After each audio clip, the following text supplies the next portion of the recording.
Sometimes we pause before a story not because it's loud, but because it arrives already decided. This one didn't announce itself. It sat there, wrapped neatly, waiting for someone to notice what it meant.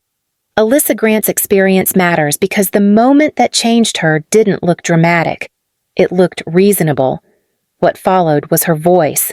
The ribbon was blue, not the cheap curling kind, but thick and satin, tied carefully like someone wanted the knot to be admired. Hudson tore through the paper fast, plastic cracking, his laugh bouncing off the walls. "Oh my God," Paige said. "Careful. Honey." Theo stood next to me with his hands folded in front of him, rocking slightly on his heels. He waited until the noise settled. He always waited. My dad leaned forward. "This one's for you, buddy." He passed Theo a thin envelope. Theo opened it slowly. A convenience store logo stared back at us, taped inside a recycled card. "Thank you, Grandpa," Theo said. Clear, polite, the way he'd been taught.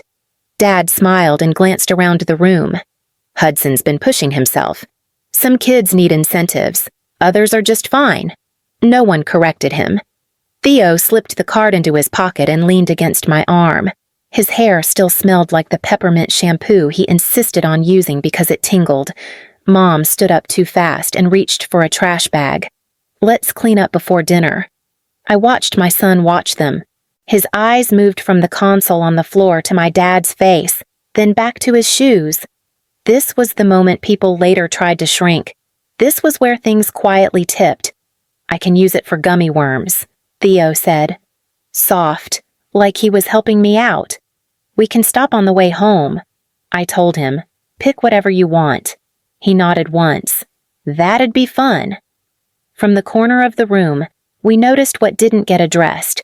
The way no one looked at the card again. The way the conversation moved on as if nothing uneven had happened.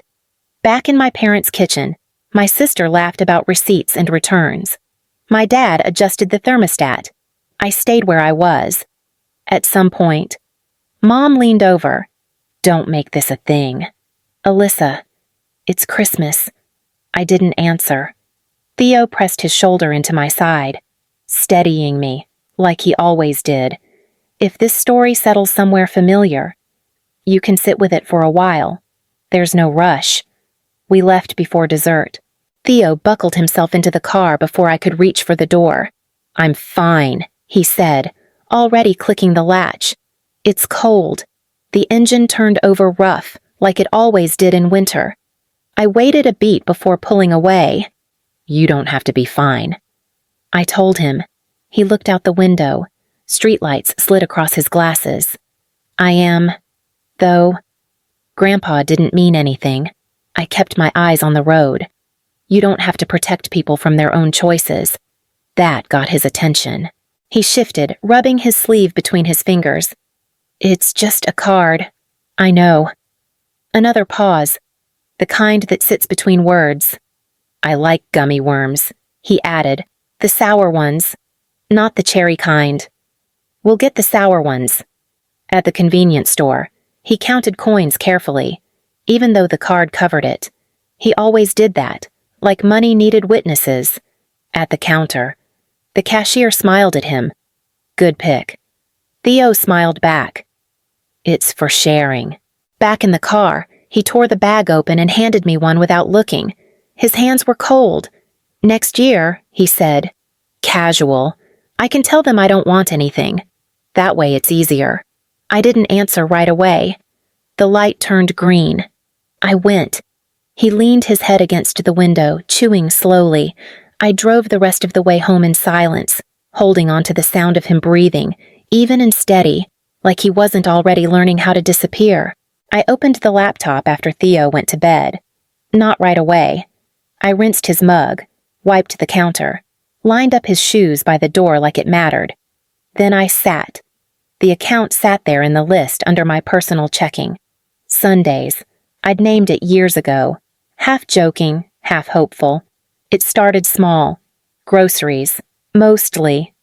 Mom would text, "We're running low," and I'd add a delivery. Bread, Eggs. That coffee Dad liked even though it made his heartburn worse. Then came, "Can you just put the internet on your card for now? It'll be easier." After that, water.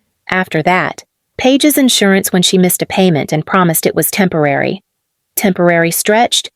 One night, during a storm, Dad stood in my kitchen staring at photos of shingles peeled back like paper. "I'll get to it," he said. Weeks went by, then months. I paid for the partial repair and told myself it was cheaper than worrying. The cabin up north came next. Door County, early summer. Paige called it a tradition after the second year. "You're just better at this stuff," she said. "We'll settle up later." Later never showed. Theo wandered in, barefoot, rubbing his eyes. "Did I forget my homework?" "No," I told him. "You're good."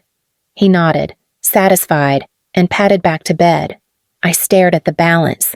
6,410 and 72 cents. It felt both solid and flimsy, like it depended on who was touching it. My phone buzzed. A group message. Paige again. Groceries didn't go through. "Did you change something I didn't answer?"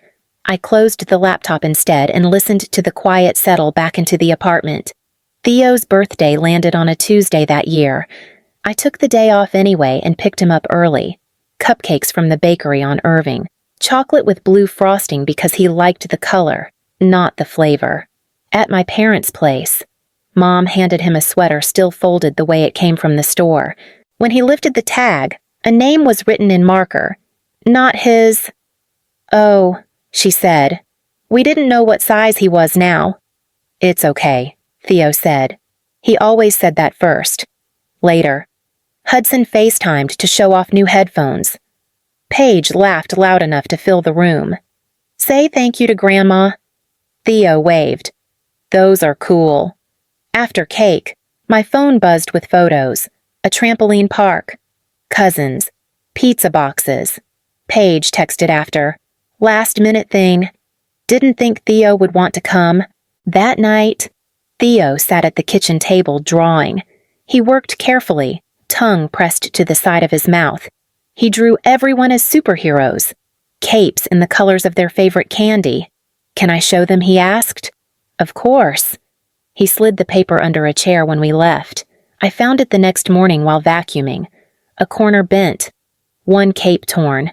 I held it there longer than I needed to. That afternoon, he climbed into the car and buckled up without looking at me. "I forgot my picture," he said. I started the engine. I didn't. The message came the next morning while I was rinsing a pan. My phone buzzed against the counter. Paige's name. "Hey." Groceries didn't go through. "Can you cover this week?" We kind of went big yesterday. Yesterday still sat in the room with me. Blue ribbon. Envelope. "Theo's quiet, thank you." I dried my hand slowly. Read it again. No apology. No pause. Just the ask. Neat and casual. Like it belonged there. Theo wandered in, dragging his backpack. "Do we have cereal top shelf?" I told him. He poured carefully, then stopped. "Mom." "Yeah.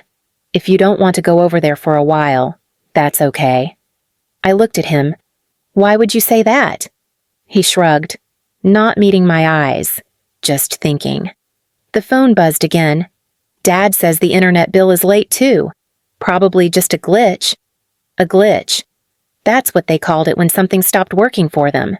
Theo carried his bowl to the table. Sat. Waited.